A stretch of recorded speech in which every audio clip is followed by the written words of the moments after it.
अस्सलाम वालेकुम हजरात। मैं इस शेर से डॉक्टर भीमराव अंबेडकर के ताल्लुक मालूमात पेश करने जा रहा हूँ। शेर के साथ हजारों साल नरगिस अपनी बेनूरी पर रोती है। हजारों साल नरगिस अपनी बेनूरी पर रोती है। बड़ी मुश्किल से होता है चमन में जीतावर पैदा। भीमराव रामजी अंबेडकर 14 अप्रैल 1891 को अछूत महाजात में पैदा हुए। अंबेडकर अपने वालिदैन की 14वीं और आखिरी औलाद थे। बचपन में उनके साथ बहुत बुरा सलूक किया गया, यहाँ तक कि स्कूल में नाम भी दाखिल नहीं किया गया। मगर वो तो आला जहानत वाले थे। इल्म की जुस्तजू में स्कूल के बाहर खिड़की से इल्म हासिल करते थे।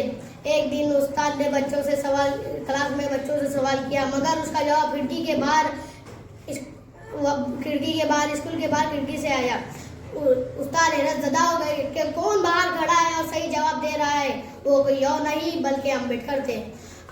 उस्ताद को उन पर रहम आया और उन्होंने अंबेडकर के नाम से स्कूल में उनका दाखिला करवा दिया। यही अंबेडकर आगे चलकर बैरिस्टर बने और आला तालीम हासिल करने लंदन गए।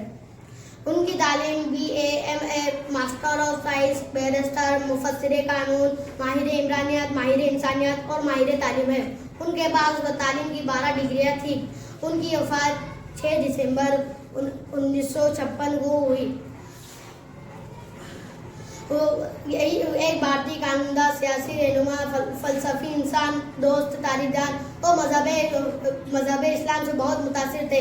आज़ाद भारत के पहले हैसियत से वो भारतीय दस्तूर के पहले मुसन्निफ थे। उन्हें बाबा साहब के नाम से भी जाना जाता है। मैं भीमराव बोल रहा हूँ। भीम ने आंखें खोली और कोई इंसान बन गया। भीम ने जुबान खोली और कोई तूफान बन गया। भीम ने किताब खोली हर कोई विद्वान बन गया। भीम ने कलम खोली, देश का संविधान बन गया।